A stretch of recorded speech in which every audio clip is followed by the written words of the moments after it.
Hello बच्चों, let's see this question. The question says a sitar wire is 80 centimeter long and it emits a note of 288 vibration per second. How far from the top it may be pressed so that it emits a note of 312 vibration per second.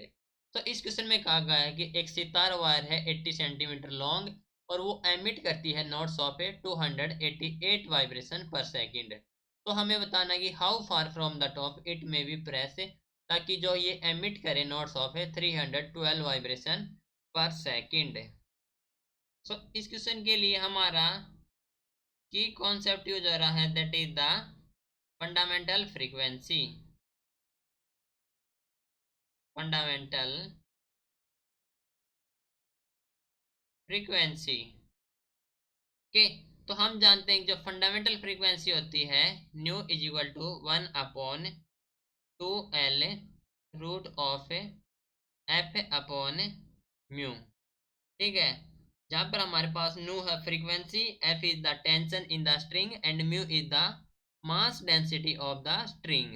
Okay, तो question में कहा गया है कि ये emit करती है note of 288 vibration per second.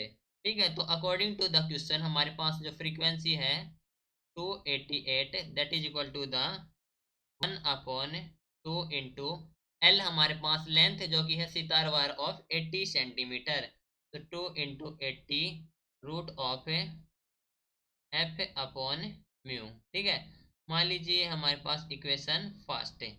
Now उसके बाद कहा गया है कि हमें बताना है how far from the top it may be press so that it emit a note of 312 vibration per second. That means 312 which is equal to the 1/2 into हमें बताना है लेंथ। ओके, तो 2 into L which is equal to the into root of F upon mu. मान लीजिए हो गया हमारे पास इक्वेशन सेकंड। नाउ डिवाइड करेंगे इक्वेशन 1 एंड 2 को, so on dividing equation 1 and 2 तो हमारे पास क्या मिलेगा, that is 288 upon 312 which is equal to the 2L upon ये हो जाएगा 2 into 80। Okay, and F upon mu से एफ अपॉन म्यू कैंसिल कर देंगे, तो ये हो जाए हमारे पास है 2L अपॉन 2 इंटू 80। ठीक है, तो ये हमारे पास हो गया 288 upon 312 which is equal to the 2L upon 160। That means यहाँ से जो L कैलकुलेट करेंगे हो जाए हमारे पास 73.85 सेंटीमीटर। ओके, तो ये थी हमारे पास लेंथ है।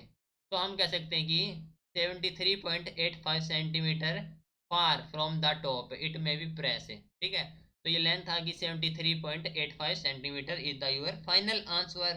Hope you understood it well, best of luck.